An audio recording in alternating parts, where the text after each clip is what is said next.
وكن راضيا لا تسخطن لشدة، كما الشوك لا يعطي الرحيق ولا العنب.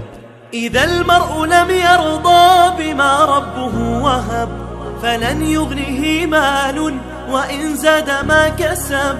فكن راضيا ترضي الإله بأمره، فدرب الرضا نور ونبت الرضا ذهب. وكن راضيا لا تسخطن لشدة، كما الشوك لا يعطي الرحيق ولا العنب.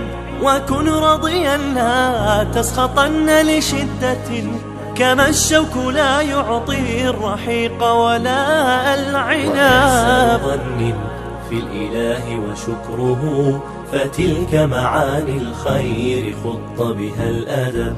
إليك غصونا دانيات قطوفها، ومنبع خيرات يفيض وقد نضب. سلام وإحسان وصبر وجيرة، وأفعال خير تستزاد بها الرتب. وإحسان ظن في الإله وشكره، فتلك معاني الخير خط بها الأدب.